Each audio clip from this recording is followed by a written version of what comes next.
हम और आप दिगंबर जैनाचार्य विरचित जैन व्याकरण जैनेन्द्र व्याकरण जैनेन्द्र महावृत्ति का अध्ययन कर रहे हैं और इस जैनेन्द्र व्याकरण के अध्ययन में अनडूह शब्द हमारा चल रहा है। उस अनडूह शब्द की प्रक्रिया में हमने और आपने प्रथमा और द्वितीय विभक्ति की प्रक्रिया को जाना था। अब हम अनडूह शब्द से तृतीय विभक्ति के एक वचन में टा विभक्ति लेकर आते हैं। अनडूह शब्द प्रथमा के एक वचन में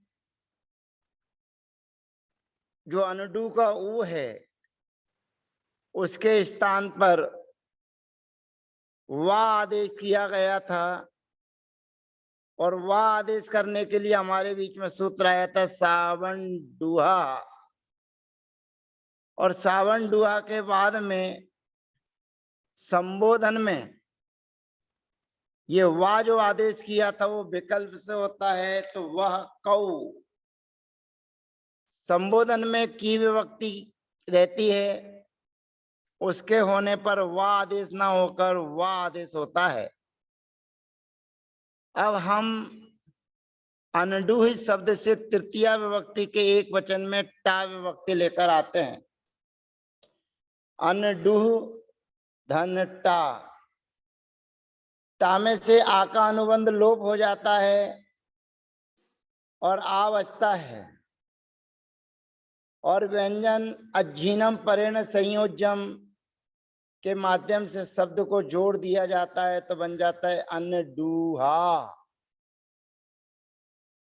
अब हम विशेष काम करने जा रहे हैं। अनडूह शब्द से भ्याम विभक्ति के आने पर, अर्थात तृतीय चतुर्थी और पंचमी विभक्ति के द्विवचन में भ्याम विभक्ति के आने पर अनडूह धन भ्याम स्वादावदे सूत्र द्वारा पद संज्ञा हो जाती है और होढ़ा सूत्र की प्राप्ति है। और होढ़ा सूत्र की प्राप्ति होने पर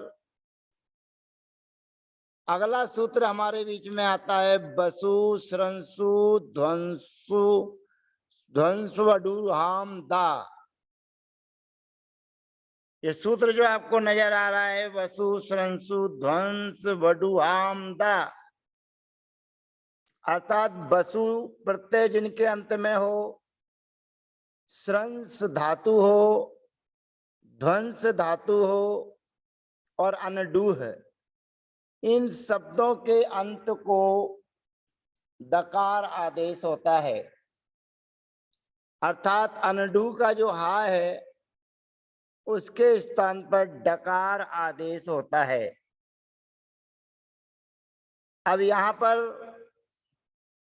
पदस्य पद रहना ही चाहिए, तो यहां स्वादावदे सूत्र से पद संज्ञा हो जाती है, तो हा के स्थान पर डा आदेश होकर अनडुद भ्याम प्रयोग सिद्ध हो जाता है।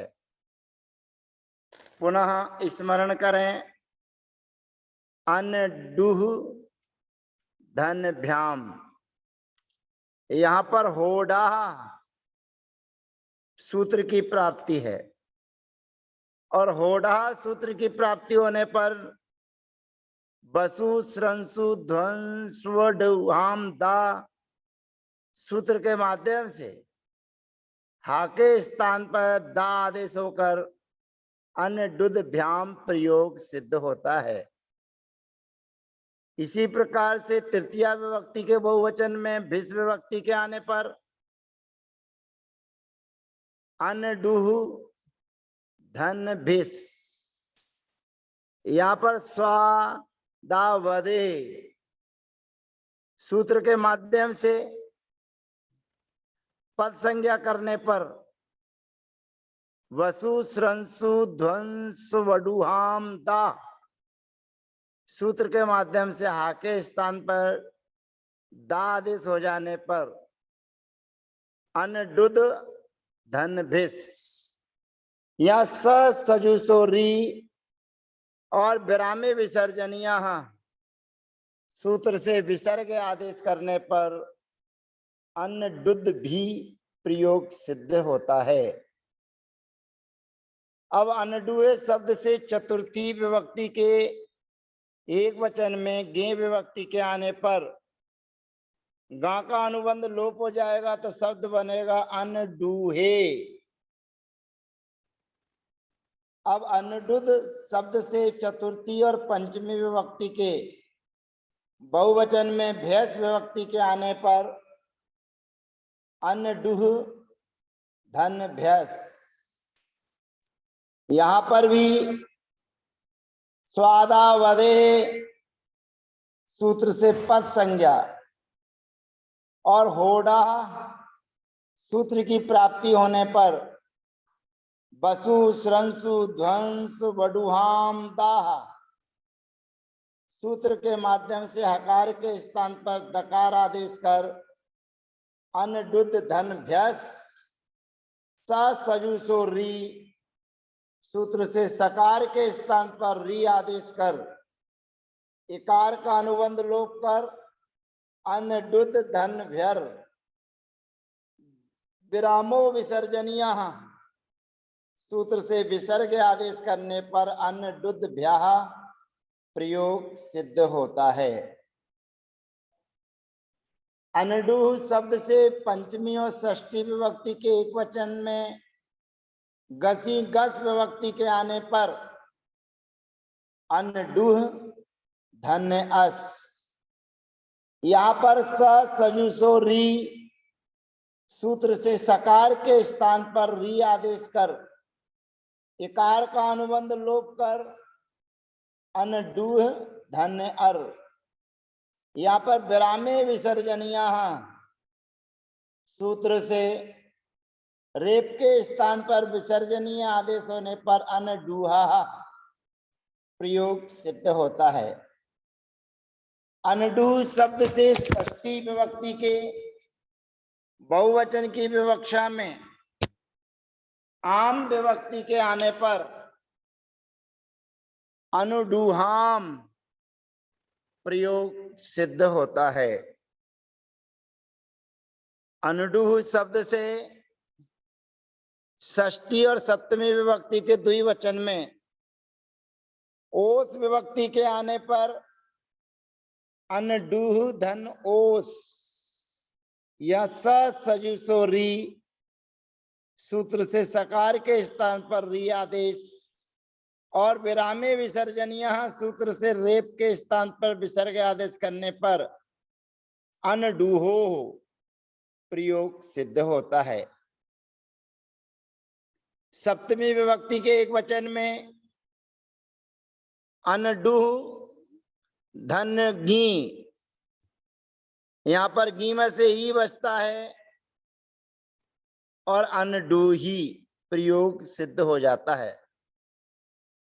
अनडूह शब्द से सप्तमी विभक्ति के बहुवचन में सुप विभक्ति के आने पर पकार का अनुबंध लोप कर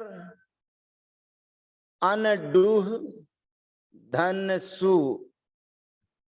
यहाँ पर स्वादावदे सूत्र से पद संज्ञा कर होड़ा सूत्र की प्राप्ति होने पर बसु स्रंसु ध्वंस वडुहाम दाह सूत्र से हकार के स्थान पर दकार आदेश कर अनडुद सु खरी सूत्र से दकार के स्थान पर तकार आदेश करने पर अन्न डुत सु प्रयोग सिद्ध होता है।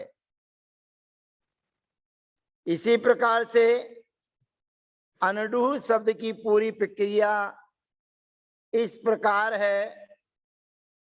अनडवान, अनडवाहु, अनडवाहा। हे अनडवन, हे अनडवाहु, हे अनडवाहा। अनडवाहम, अनडवाहु, अनडुहा, अनडुहा, अन्नडुद्भ्याम, अन्नडुद्भी, अन्नडुहे, अन्नडुद्भ्याम, अन्नडुद्भ्यः, अन्नडुहा, अन्नडुद्भ्याम, अन्नडुद्भ्यः, अन्नडुहा, अन्नडुहो, अन्नडुहाम, अन्नडुही, अन्नडुहो, अन्नडुत्सु। इस प्रकार से अनडुह शब्द की प्रक्रिया पूर्ण होती है। अनडुह शब्द की तरह ही स्रंस और ध्वंस शब्द जो हमारे बीच में आते हैं, उखाश्रत, उखाश्रत, तो यहाँ पर उखाश्रस शब्द है, बटलोई से गिरने वाला धन्य कर्ण, अर्थात पर्णध्वस, पत्तों का नाश करने वाला। इसमें सा है और भ्याम आदि विभक्तियों के आने पर वसु, श्रंसु, ध्वंस, श्रंसु, ध्वंस, वडुहाम, दाह सूत्र के माध्यम से सा के स्थान पर दा आदेश होकर प्रक्रिया सिद्ध होती है, ऐसा जानना चाहिए। अर्थात अगले सत्र में हम आपके बीच में उखाश्रस और पर्णध्वस इन दोनों शब्दों की प्रक्रिया को आपके बीच में रखेंगे। शेष चर्चाएं अगले सत्र में। जय जिनेन्द्र। सबका यथायोग अभिवादन, वंदना।